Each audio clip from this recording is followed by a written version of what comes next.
It was 2 a.m. when Sarah realized she wasn't alone. The footsteps weren't hers, yet they echoed through every empty room of her house.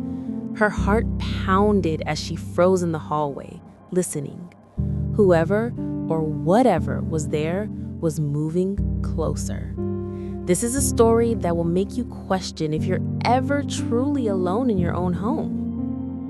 Sarah had spent a long day at work. The commute, the deadlines, the stress, it all melted away when she walked through the door of her quiet suburban house. She flipped on the lights and let out a tired sigh.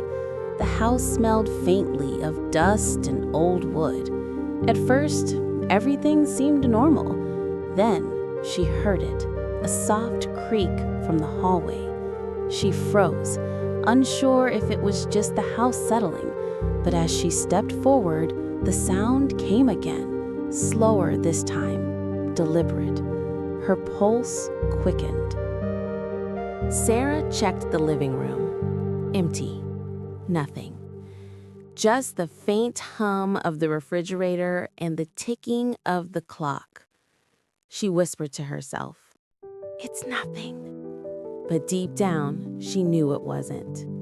The footsteps came again, closer this time, coming from the kitchen. She clutched her phone and dialed 911, only to find no signal. Her stomach turned. Every instinct told her to run, yet curiosity chained her to the spot. Slowly, she moved toward the kitchen. The floorboards creaked under her weight, echoing like the very footsteps she feared. The air was thick, cold, almost metallic in smell.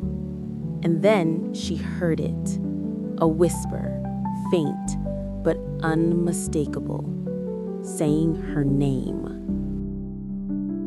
Trembling, Sarah reached for the light switch in the kitchen. Nothing.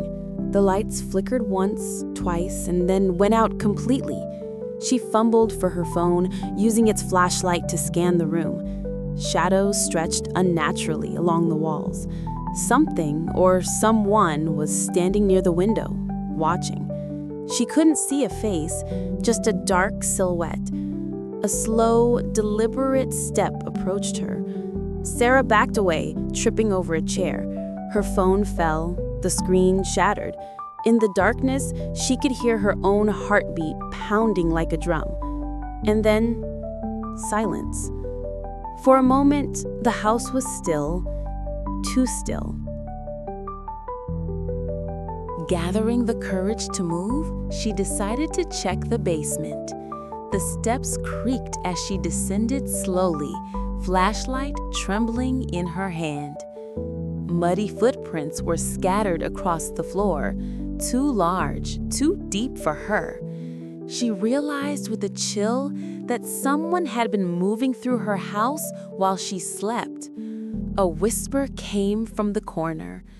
"I've been waiting."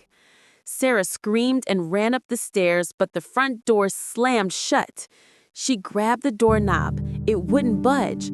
Panic surged through her. The shadows seemed to move closer with each heartbeat. And then a figure appeared at the top of the stairs. Not human, not entirely, and it vanished just as suddenly as it appeared. The lights flickered back on. The house was empty. The front door unlocked on its own. Sarah ran out and never returned. She moved across town, changed her number, even changed her locks. But some nights, when she's alone in her new home, she swears she can hear the footsteps coming closer again and again. And now, so can you.